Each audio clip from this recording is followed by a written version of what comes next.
Yo recuerdo que alguna vez le pregunté a mi viejo, lejanos tiempos, ¿no? Y deben hacer 70 años, fácil, más. Dice una cosa, ¿es cierto que vos fundaste el primer sindicato de luz y fuerza que tiene el país? No, yo no sé si era el primero, pero como en 1923 habíamos fundado con los anarquistas al lado la cooperativa eléctrica de Punta Alta, cuando se juntaron todos los trabajadores en asamblea, decidimos fundar un sindicato que lo llamamos de Luz y Fuerza. ¿Dónde sos nacido, Floreal? Yo nací en Punta Alta, casi en una cortada. Día y año. Bueno, vamos a hacer un ping-pong. El 7 de junio de 1924, el Día del Periodista. ¿Cuántos hermanos son? 1924. Éramos 3 hermanos. Elba, mi hermana mayor, yo soy el mayor, Elba la que seguía, Elba ya está muerta, y Gloria, que vive todavía en Punta Alta, vive en el propio pueblo.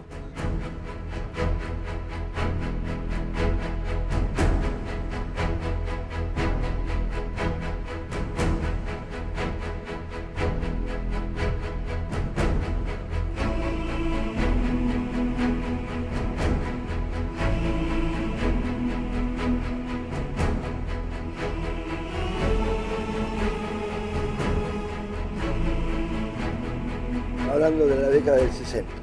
No, antes. Yo recién me recibía. Me parece que Estás hablando entonces en el primer gobierno de Perón. Claro. En ese momento me parece que aparece una cosa que para mí es sorprendente. Estaba terminándose ya el curso de cardiólogo universitario. Era un título muy codiciado. Había que trabajar y estudiar mucho. Yo venía de La Plata todos los días, tomaba el tren y el tranvía para llegar al Ramos Mejía, y de Ramos Mejía me volvía a casa a laburar. Y Cosio me dice, usted tiene un trabajo publicado que constituye el trabajo que ha descubierto el feocromocitoma más grande del mundo. Le pido un favor, en pleno curso, le pido un favor. ¿Por qué la última clase que va a ser sobre feocromocitoma no la da usted? Ajá. Y yo me siento como alumno a escucharla. Bueno, me pareció una distinción de Cosio, claro. Nada menos don Pedro Cosio, el médico de Perón. Lo cierto es que aquella clase marcó un poco mi existencia. ¿Por qué? Porque yo dije, si Cosio escuchó esta clase, le pareció admirable, la aplaudió. Esto quiere decir que algún dote de profesor puedo tener. Y comenzó mi carrera universitaria. Carrera universitaria que fue muy dura porque, bueno, es largo de contar, pero yo lo cuento cortito, porque mi experiencia con la cátedra estaba directamente relacionado con la medicina social. Y entonces había con lo ideológico y con lo político. Claro, y había una sola cátedra que podía aguantar eso, que se llamaba la Cátedra de Higiene y Medicina Social. En aquel tiempo así se llamaba. Después yo llego a ser profesor titular de esa cátedra.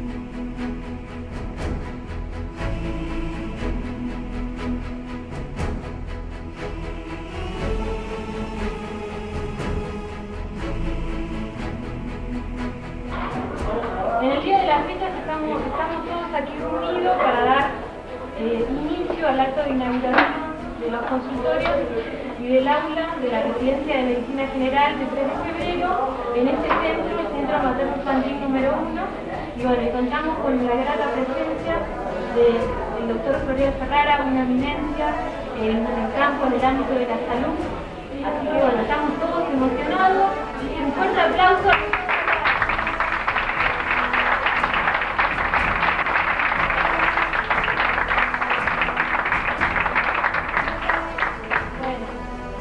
Voy a leer este extensísimo currículum del doctor. Hay algunas características, algunas cosas que no anotamos porque es re largo, pero bueno, importante destacar que fue ministro de Salud de la provincia de Buenos Aires en 2 oportunidades, fue consultor de la Organización Mundial de la Salud. Además, yo quiero venir a hablar con ustedes, a construir con ustedes, a crear con ustedes la perspectiva de esta concepción antagónica, que es la concepción fundamental de la lucha que el pueblo tiene que tener contra los explotadores. Señores, compañeros, amigos, colegas, hermanos, en la salud se expresa nítidamente el gran campo de la explotación. Y si ustedes son capaces de construir un pensamiento diferenciado, absolutamente revolucionario, totalmente fuerte, Florian Ferrara va a estar al lado de ustedes como corresponde. Todo esto que vemos acá, yo estoy seguro que a vos te sirven, que seguramente te acordarás de lo que dice del primer papel hasta el último. Me acuerdo, sí.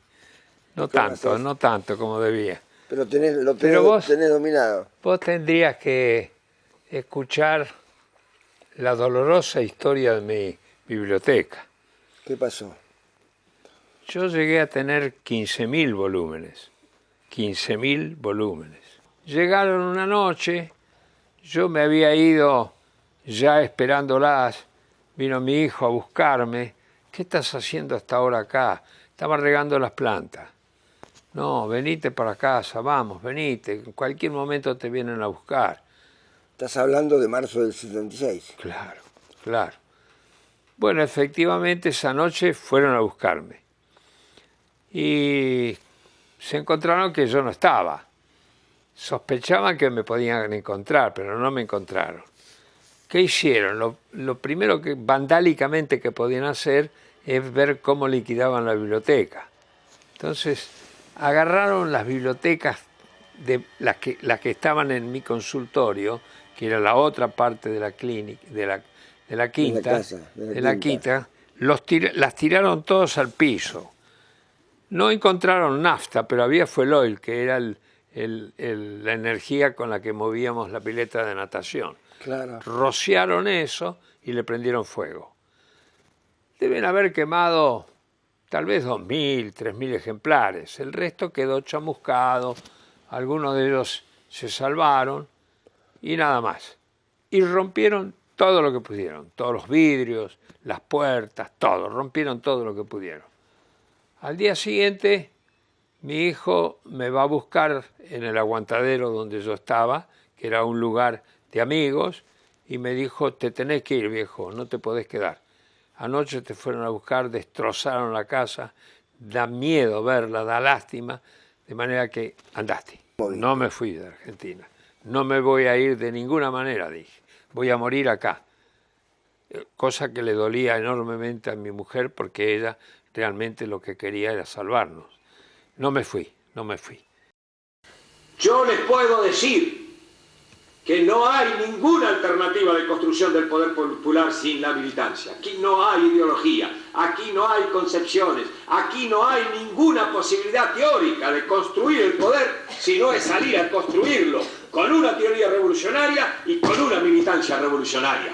Una militancia constante y permanente que nace de sentirse cada uno realmente constructor de la revolución del país que viene.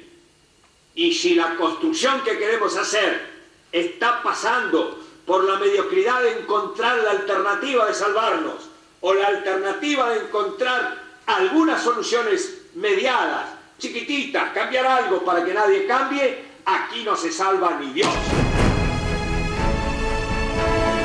Yo quiero sacar, si no me voy a estar aburriendo y a esta hora de la mañana cada uno de ustedes tiene un hambre que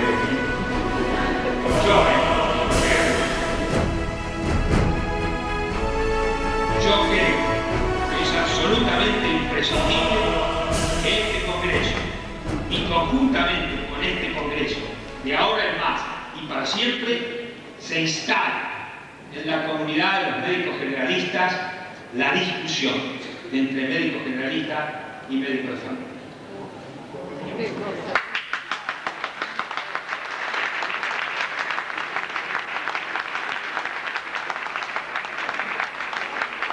No es cuestión pero tampoco es cuestión de tragarse el mensaje del enemigo. Yo quiero que ustedes sepan, más de uno sabe y bien, que el mensaje del médico de familia en los países coloniales lo introdujo la Fundación Quero. Lo introdujo el capitalismo norteamericano, que venía a buscar limitaciones al gasto, que venía a buscar limitaciones a la demanda de salud, no racionalización. Venía a buscar lo que ellos estaban necesitando. Pero no era tanto eso, muchachos. ¿Saben qué venía a buscar? Venía a silenciar el mensaje revolucionario y transformador que significa pensar que la salud es un problema histórico y social. Venía a silenciar la idea de que comprendemos y luchamos por una sociedad diferente o no cambiamos un carajo de la salud.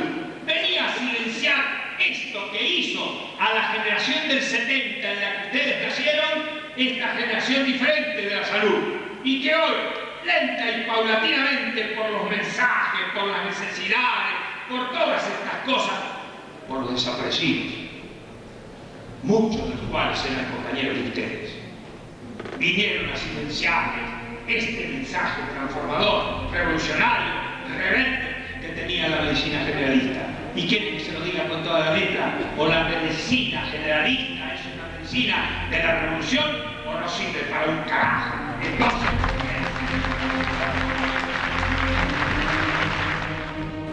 queridos muchachos, el campo de la salud, escúchenme bien, el campo de la salud es al campo de lo social lo que el campo del salario es al campo del trabajo.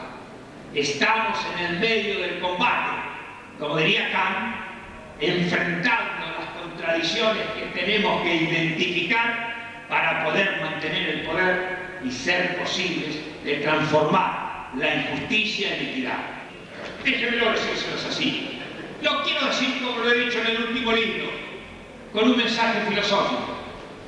Mientras la medicina familiar tiene que ver con la concepción diacrónica de la filosofía y de la epistemología, es decir, la concepción de las singularidades, la medicina generalista tiene que ver con la concepción sincrónica, esto es decir, con la recuperación de la totalidad en el fenómeno social, histórico, filosófico, político, humano del amor. Ahí está el nudo. O sirve para esto que se llama la fragmentación en el mundo del posmodernismo, que en la medicina se llama la medicina familiar, o sirve para la revolución, para la que yo he querido dar la vida y estoy dispuesto a darla al lado de ustedes, porque sé que me van a seguir. Gracias.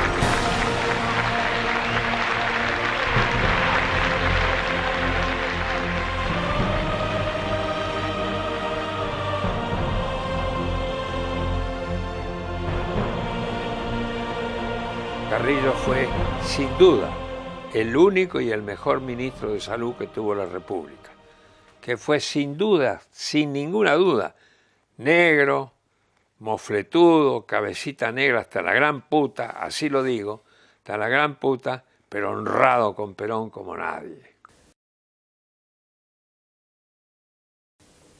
Uno de los capítulos fundamentales de Carrillo fue la creación de una entidad que se llamó EMESTA.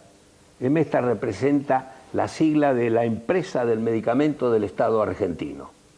La Empresa del Medicamento del Estado Argentino. Hubo dos héroes civiles en el país que se atrevieron a esto. Uno fue Carrillo, el otro fue Oñatibia, Arturo Oñatibia, otro héroe civil que hizo sancionar la Ley Nacional de Defensa del Medicamento. Cuando llegó la revolución, rompiendo al peronismo, antes de ir a cerrar el Congreso, que era su objetivo, fueron a romper a EMESTA, fueron con un hacha y fueron con una masa y rompieron las máquinas. Querido compañero, si eso no es el imperialismo, a ver que venga otro y me diga dónde está. De la misma manera, como yo creo que hoy, desde aquel lejano lugar de su tumba de familia de Ramón Carrillo, Ramón debe estar reconociendo que él se equivocó cuando se peleaba con Eva, que Eva le decía los hospitales deben ser del pueblo y él le decía los hospitales deben ser del Estado. Yo creo que Ramón hoy, este negro formidable que fue Carrillo, ese tremendo revolucionario que fue Carrillo, desde la derecha, era conservador, desde la derecha, después de pasar por el pensamiento del pueblo, produce una transformación fenomenal. Pero hoy me parece que conjuntamente con nosotros, los descendientes de él, comprenderíamos que Eva tenía razón una vez más, que los hospitales deben ser del pueblo, deben ser manejados por el pueblo, deben ser conducidos por el pueblo. Y el negro decía con toda fuerza y peleándose casi a las puteadas con Eva, no, el hospital es del Estado. Tenía una gran concepción del Estado, era otro tiempo. De eso surge esta idea nueva, déjenme que lo diga con el corazón, revolucionaria, que debía producir una transformación. Pero yo, para decirle la verdad, en 1985, 86, cuando la fuimos elaborando entre todos, en reuniones, en asambleas, en cosas de base, yo no percibía que estábamos construyendo una ideología de una revolución. Yo la percibí cuando los vi funcionando a los atandos, cuando vi las asambleas populares que se transformaban en el poder, en eso que nosotros llamábamos el Consejo de Administración, donde las 300 familias se reunían para designar el Consejo de Administración. Nosotros le dábamos la guita al Consejo de Administración. Ese Consejo de Administración, constituido por los padres, por la gente, por el pueblo, la gente no se debe decir, por el pueblo, la gente es una de las maneras de despreciar a la realidad del pueblo. Cuando uno habla de la gente está pensando en el gentilicio, y de lo que tiene que hablar es de las clases sociales, por lo cual, por favor, corrijámonos permanentemente. Yo lo hago y espero que ustedes también. De todas maneras, siempre las palabras están mostrando algunas de las cosas que se nos escapan. A mí se me escapan. Lo que nosotros estábamos intentando hacer en ese momento formaba parte, cuando lo vimos funcionar, de que el poder, y ahí sí que teníamos una iluminación fenomenal que era Eva. ¿Saben qué? El poder era del pueblo. Y el poder fue del pueblo. Había que mirarlo, lo que era esa asamblea funcionando, con los pibes, con las mujeres, con los padres, con los borrachos, con los locos, con los desnudos, con los perros, todos juntos. Carajo, era el pueblo en serio. Pero decidían lo que iban a hacer y lo hicieron. Yo pensé que íbamos a llegar a poder construir 1000 atandos.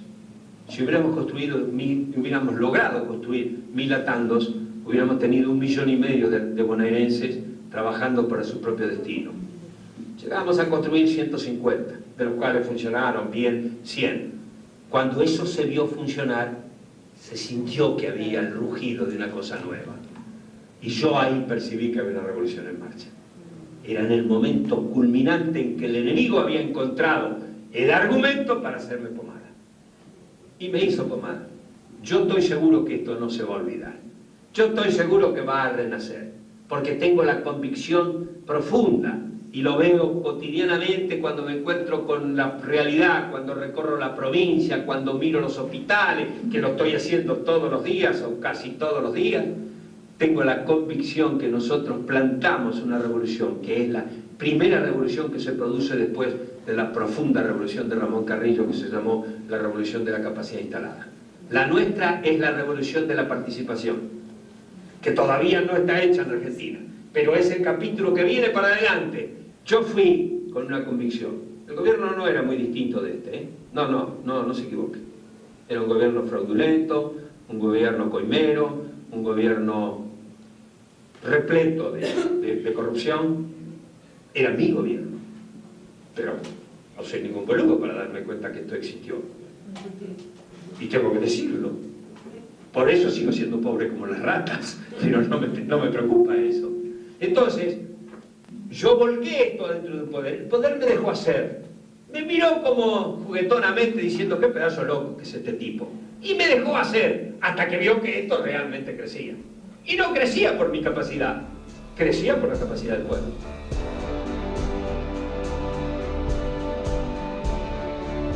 Porque el gobierno acaba de producir un decreto que se llama el decreto 479/95, que es el decreto de lo que podríamos llamar la desregulación máxima de las obras sociales. Y junto con ese decreto, lo que viene a decirnos es que existen resoluciones ministeriales por las cuales lo que se pregona es la construcción del hospital de autogestión, de la que ustedes han escuchado hablar alguna vez, y si no han escuchado hablar de eso, pero váyanse al carajo, porque entonces no saben nada. Esta universidad tiene la culpa de que yo los mande a semejante lugar. Tienen que saber que eso existe. Pero además de que de ese hospital de autogestión, lo que se está planteando es que ese hospital de autogestión tenga la condición de calidad y excelencia que hay que esperar de los hospitales. ¿Saben lo que es eso? Ese es el UR. Ese es el UR. Lo que hay que buscar es donde realmente está el RONIC, que es la realidad. No existe esa calidad y excelencia en nuestros hospitales de miseria, de hambre, de deterioro, de destrucción. Y el gobierno está hablando de esos hospitales. El gobierno está simulando, de la misma manera como simulaban los dueños del poder en esa tierra de Trump. Simulaban, y tanto simularon que los médicos se creen que puede existir un hospital de calidad y de excelencia. ¿Lo creen? ¿Lo creen? ¿Lo creen? Están convencidos de que lo están construyendo. Vayan a leer cada una de las normas que han sido dictadas para que caigamos en el hospital de la altísima calidad y de la excelencia, y ustedes se dan cuenta qué pedazo de pajería se ha producido, no hay que decir pajería, qué pedazo de etcétera se ha producido en la realidad de nuestra sociedad. Todo eso que cimenta la política actual de este gobierno en el campo de la salud es una simulación, de la misma manera como la convertibilidad aparece como una civilización de perfeccionamiento, mientras la mitad de la República Argentina se muere de hambre. Y el tercer punto, que es un punto a tener muy en cuenta por todos ustedes y por todos nosotros, el Banco Mundial, que viene a decirnos exactamente lo que no debemos hacer, que viene a indicarnos dónde está situado el enemigo, nos viene a reafirmar la idea central de descentralizar. Revisemos la conceptualización de descentralizar, porque al revisar esa concepción de descentralizar vamos a percibir cuidadosamente que cuanto más estamos descentralizando, más estamos posibilitando la capacidad de reducir la concepción del poder. Y cuanto más descentralizamos la concepción del poder, mientras el poder global del mundo crece, los pueblos quedan desamparados. Muchachas, estoy diciendo una cosa jodida en este momento, pero piénsenlo. Piénsenlo a la luz del mensaje del enemigo. Piensen que esto de la descentralización forma parte de la trampa del simulacro que el capitalismo quiere poner en los pueblos subdesarrollados, para que los pueblos subdesarrollados no tengan la hegemonía del poder que tienen que tener cuando el pueblo tiene el poder. ¿Me entendieron?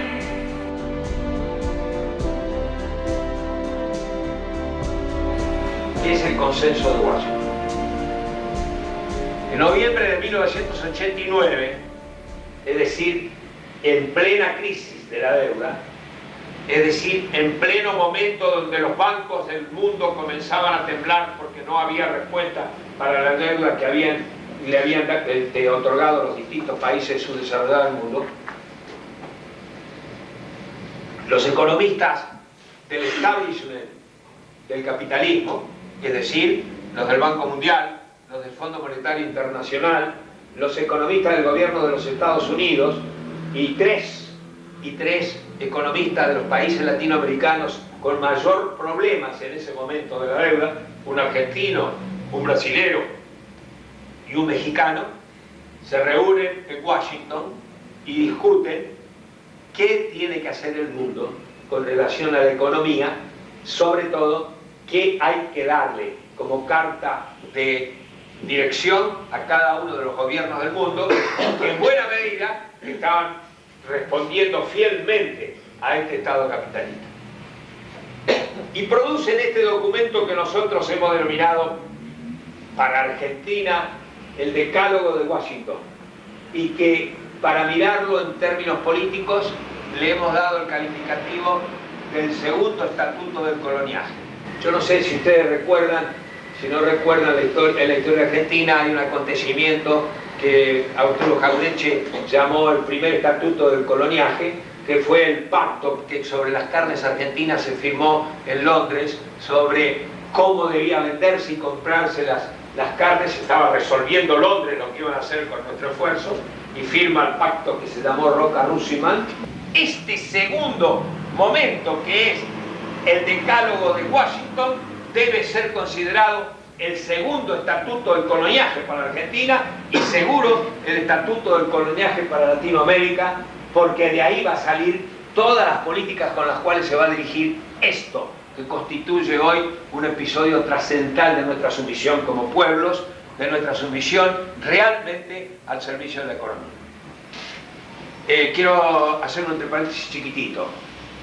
Cuando yo tuve noticia de la aparición del decálogo de Washington y me puse a buscarlo y a estudiarlo, me encontré sorprendentemente con una cosa que históricamente es realmente otra de las pruebas chiquitas pero importantes de cuál es la sumisión de nuestro pueblo, ¿no? De nuestros gobiernos, no de nuestro pueblo, de nuestros gobiernos.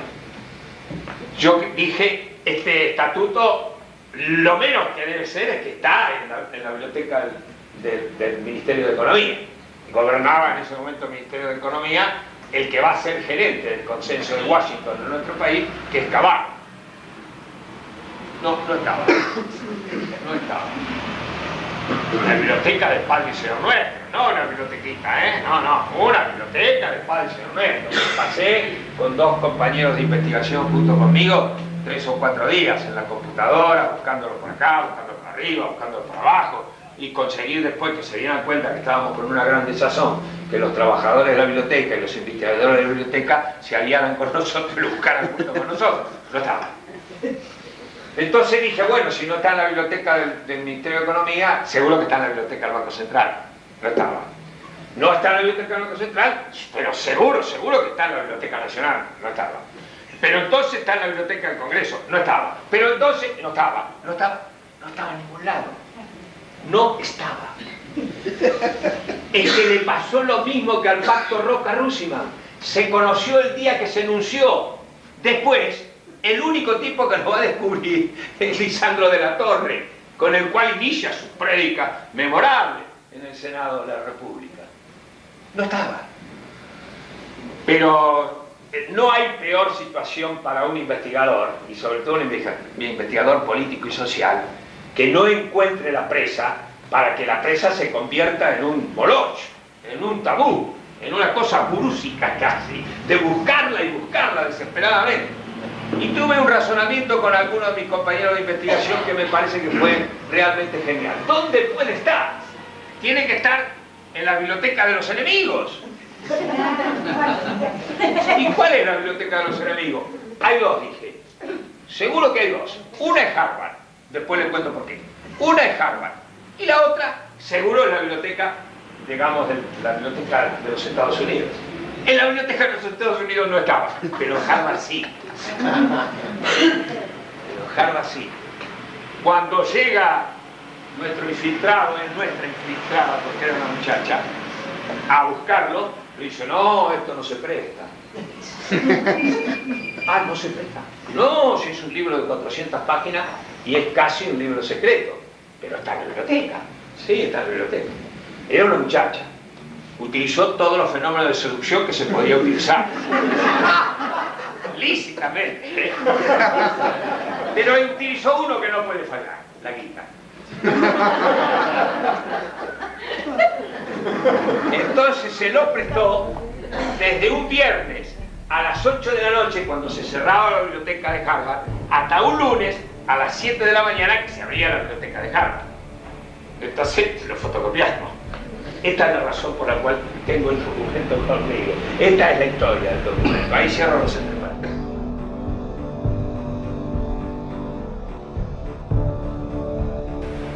Pero para que además esto tenga profunda penetración, era imprescindible que nos tragáramos el negocio de todos los libres presistas y los libres campistas, que desde Friedman para adelante constituye la gran legión de los premios Nobel de Economía del mundo.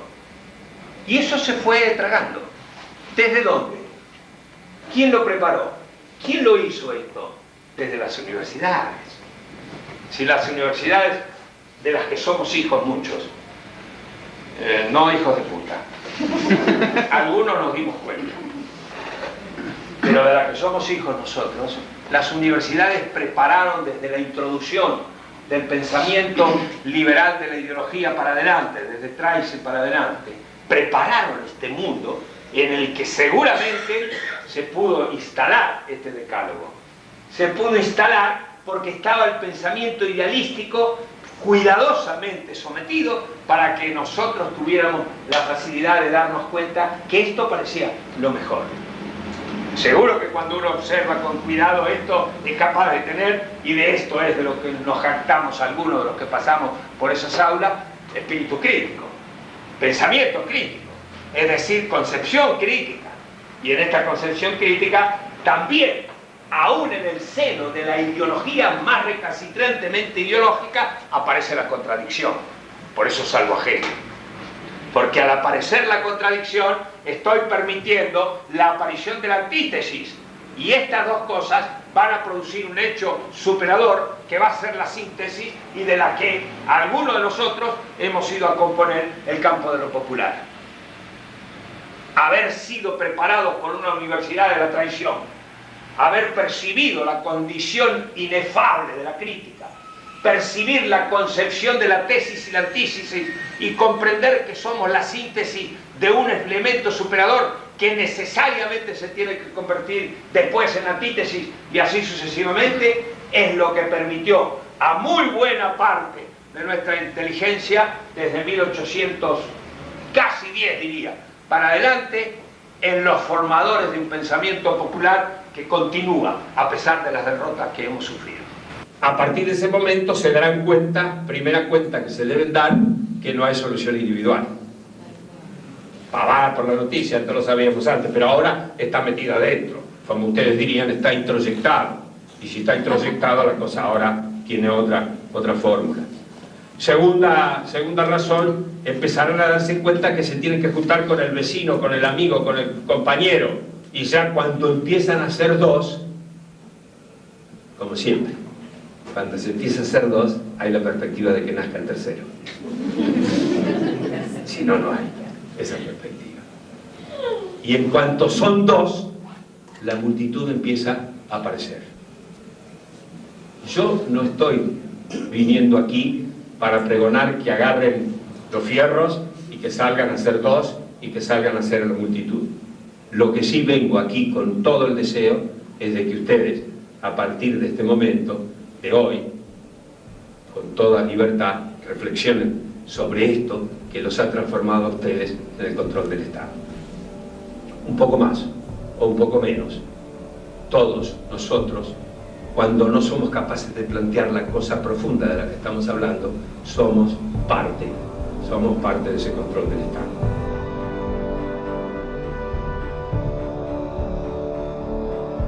Es que con el ingreso de las nuevas empresas debemos abolir todas las restricciones con respecto a la competencia. Abolir todo. Déjenlos entrar a su casa, que además de acostarse con su hija y con su mujer, le van a dejar un hijo y qué felicidad. Esta es la fórmula con la que el país va a producir el acontecimiento que sigue de las privatizaciones. Produce las privatizaciones, el Estado se desarrolla perdiendo gran parte de su potencialidad, se deshace de parte de su poder y entrega algunas empresas improductivas, otras rechonchas y regantes que no servían para nada, pero entrega gran parte del poder económico, que en todos los países de Latinoamérica constituyó el único instrumento donde se pueden dar las contradicciones políticas y sociales a fondo, que es el Estado. El Estado constituye sin ninguna duda el único campo de batalla. Muchachos y muchachas, escúchenme bien esto, porque estoy seguro que a más de uno le estoy pegando en el corazón, pero quiero que lo sepamos. El Estado constituye el último campo de batalla profundo, donde los sentidos contradictorios y críticos del pensamiento del poder son capaces de construir el nuevo poder. Y no son, de ninguna manera, las ONG. Mi observación, muchachas y muchachos, se los digo con el corazón latiendo y sangrando, no es para que ustedes abandonen la ONG en la que están, es para que ustedes critiquen la ONG en la que están. Solamente del análisis crítico de esa verdad puede surgir la verdad revolucionaria de la transformación. Y yo vengo acá a producir con ustedes la revolución posible, por ahora en el mate, y después, sin armas, No, nunca me gustaron. Además no las sé usar, pero sin armas. Pero que la revolución es posible, la reputa que los parió.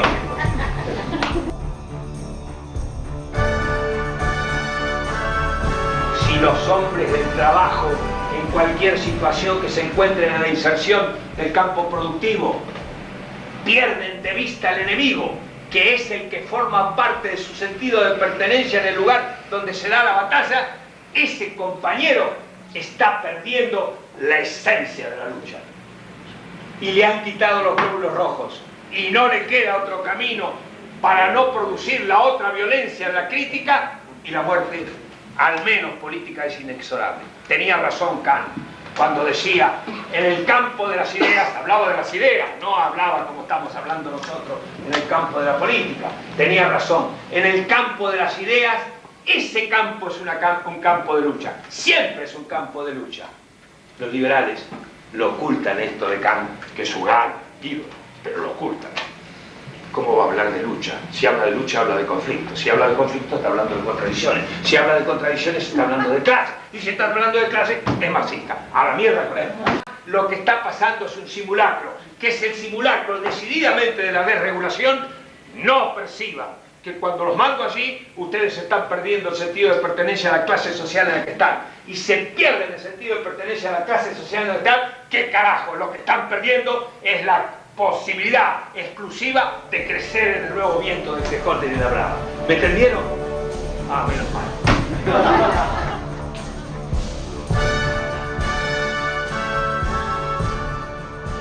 A partir de hoy, ustedes tengan la plena seguridad que filosóficamente es muy importante que tengan la concepción de la explotación encima. No llamen más a esto desamparado, no llamen más a esto desarraigado, ¿cuál es la palabra más común? Excluido. No, son explotados. La exclusión es la explotación máxima. Exacto. Entonces son explotados. Y cuando usted tiene la concepción de la explotación, percibe detrás de esto toda la concepción de la plusvalía. Y al entender la sensación de la plusvalía, se da cuenta que los pobres del mundo no son pobres, son explotados. La expresión más brutal de la explotación son los que no tienen laburo. Esos son los explotados mayores. ¿Por qué? Porque con esa masa, con ese ejército de reserva que significan los desamparados que están desocupados, se sostienen los bajos salarios de nosotros. Y esa sensación de desazón que tenemos cada uno de nosotros que laburamos y estamos mirando a ver de dónde viene el mamporro para que nos echen de acá, nos echen de allá. Este es el tema. Un buen día, la uruguaya, que era además muy política y que conocía mis antecedentes, digamos, de escucharnos en la mesa y todo eso, de mi condición de amante de la política, me dice, Florial, por allá, por la calle 1 y lejos vino una manifestación enorme, llena de gente, mucha, vaya a verlo. Entonces me corro hasta 1:50, enfrente del Colegio Nacional de La Plata, y veo venir una multitud que se venía avanzando. ¿Sabés quién venía al frente? Cipriano Reyes. ¿Y quién más? ¿Y quién más? Un muchacho muy joven, Manolo Bianchi. Tenía 22 o 23 años. Venía con uno de esos mamelucos tipo jardinero. Acababa de ser elegido secretario general del gremio de YPF porque laburaba en la destilería. Los dos venían encabezando. Yo los veo pasar y deslizar y gente. Y me meto atrás. ¿Por qué me metí atrás? No sé, pero me metí atrás. Cuando llegamos a 1:47, noto que la cabecera dobla y se mete ¿A dónde? En la Quilmes, que ahí están los depósitos de la Quilmes. Estaban al menos. Estaban. Se roban toda la cerveza que pudieron y todos los barriles que pudieron. Y seguimos, y nos fuimos ¿a dónde? A la estación, al grito de Perón, Perón, y retumbaba eso como si fuera el infierno, retumbaba magistralmente, y yo entre ellos a los gritos, Perón, Perón, y así nos fuimos, en tren a Constitución, de Constitución a Gamba, Pata, hasta la plaza. ¿Por qué fuimos allí? Porque Perón iba a salir. Yo soy peronista del 17 de octubre. Ahí siento la cosa. El griterío fue espectacular. Claro, también estuve... ¿Te quedaste a escucharlo a Perón a las 11 de la noche? Sí. Pero llegar a La Plata... no me acuerdo cómo llegué, pero debo haber llegado a la madrugada. Es Perón un conductor del pueblo. Sus poderes nacen del pueblo. Y está en relación, eso que se llama relación dialéctica, porque los dos son iguales. Nadie es capaz de decir si este poder del pueblo se lo dio Perón o este poder de Perón se lo dio el pueblo. Los dos jugaron juntos y juntos crearon esta nueva entidad que se llama el pueblo y esta nueva entidad que se llama el líder. ¿Saben por qué es importante esto?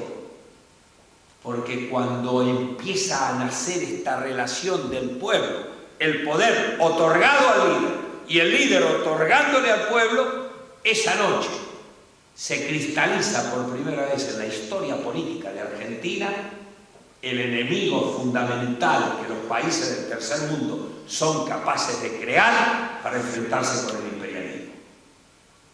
Sucede que esa noche Perón le dice a la gente, le pido a los pibes y a las pibas que están aquí, que no hayan leído aquel discurso del 17 de octubre, que lo busquen. Son 7 minutos nada más. Pero ahí está la página más hermosa de política de pueblo que se puede entender. Porque es el diálogo entre el pueblo y el líder que están haciendo, entre el líder y el pueblo que se está formando. Cuando le preguntan dónde estuvo, él dice preso de la oligarquía. Y ellos le repiten nunca más. Y él le dice... Cuando esto se dé es porque el pueblo acaba de tomar el poder que corresponde. Y en esa noche se descubre por primera vez categóricamente dónde está el enemigo y dónde está la fuerza que se puede oponer. Y el enemigo es el imperialismo. Pero también estuve en la plaza cuando Perón nos echó. Yo también. Cuando nos echó. El 1 de mayo del 74. Del 74. Hace poco 35 años. Hace poco tiempo...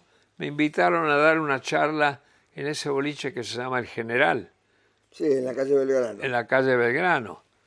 Y les dije, voy, sí, pero fíjense que no haya escaleras muy difíciles para mí. No.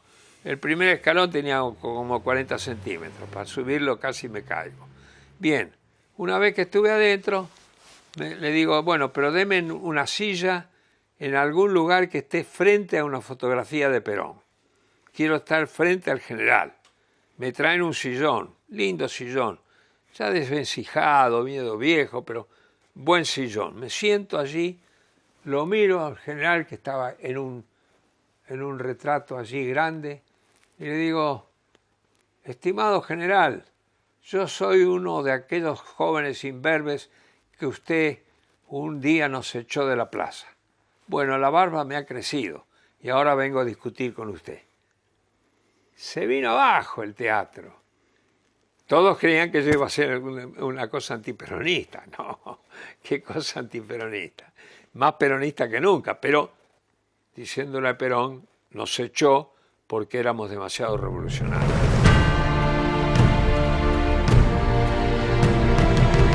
Antes de que subiera Kirchner al gobierno, un día recibo por vía de un viejo y queridísimo amigo, Carlos Kunkel, la invitación a que lo fuera a ver a la casa de Santa Cruz, a Kirchner. Uno de los hombres que yo más quiero dentro del movimiento de los trabajadores es Barbeito, por la enorme pureza y el enorme talento. De los molineros. El gremio de los molineros. Lo conozco, sí. Entonces voy Y le digo, mirá, me llamó Kirchner quiere conversar conmigo. Bueno, mira, no sé si te va a servir, pero llévate esto. Y me da un papel. Llego a esa reunión, Kunkel me está esperando en la puerta, porque además acordate que la calle va camino para allá y donde hay que entrar hay que cruzar la calle. No me acuerdo qué calle es. Y era para mí muy difícil, con la pata renga, cruzar solo. Kunkel me está esperando en la puerta, me acompaña y entonces llegamos al lugar. Me dice, bueno, Florial, yo sé quién es usted. Tengo una gran valoración suya. Quiero decirle que he decidido que usted sea mi candidato a vicepresidente. Todavía no había sido nada, ¿eh? Que usted sea mi candidato a vicepresidente. Yo seré candidato a presidente y usted el vice.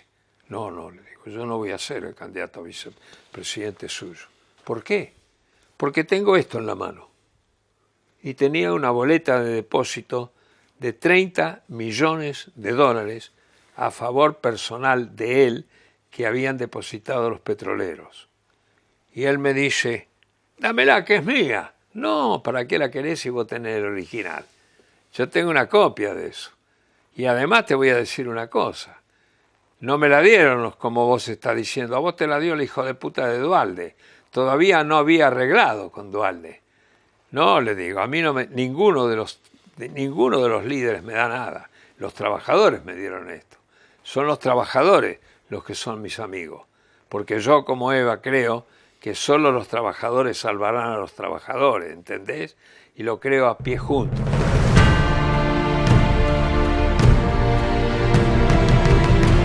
Me gustaría terminar, primero porque no doy más, y segundo, si me dan un rato después sigo, pero ahora me gustaría terminar con una frase que ojalá la encuentren, creo que no la voy a encontrar, pero que tiene que ver con uno de nuestros pensadores metafísicos más serios, más hondos, yo diría, más cuidadosamente olvidado, y de todas maneras olvidado que lo que reaparece con las verdades eternas, que es Macedonio Fernández.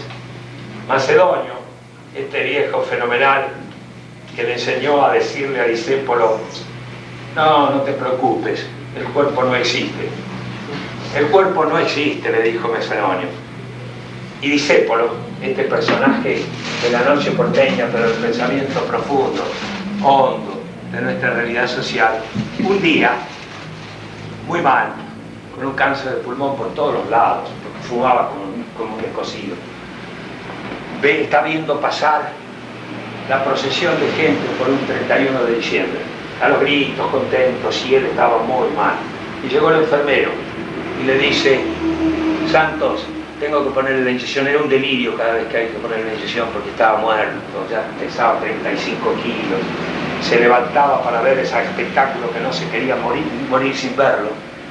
Él alguna vez en el último minuto dijo, no quiero morir sin ver a esas masas que vienen a expresar la cosa telúrica de la Argentina, como fue ver aquellos minutos en que los hombres y mujeres del 17 de octubre iban hacia la plaza.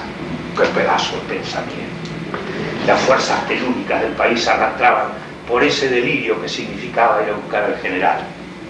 Las fuerzas telúricas de ese 31 de diciembre estaban así, buscando al niño que acababa de nacer. Ese era Discépolo. Y cuando se acercó a ponerle la inyección, le dice, Santos, ¿dónde le pongo la inyección? Y Santos le dice,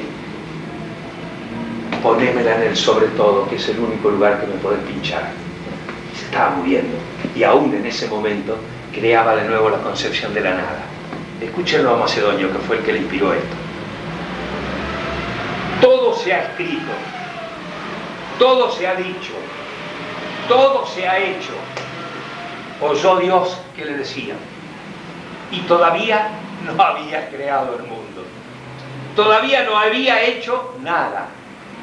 También eso ya me lo han dicho, repuso quizás desde la vieja henchida nada, y comenzó a construir el mundo. Aspiro a haber destruido entre ustedes muchas de las cosas que tenían sabidas y depositadas para siempre. Estoy seguro que muchos de ustedes en este momento tienen la ansiedad compulsiva de la nada, pero hay que construir el mundo de esa nada. Muchas gracias.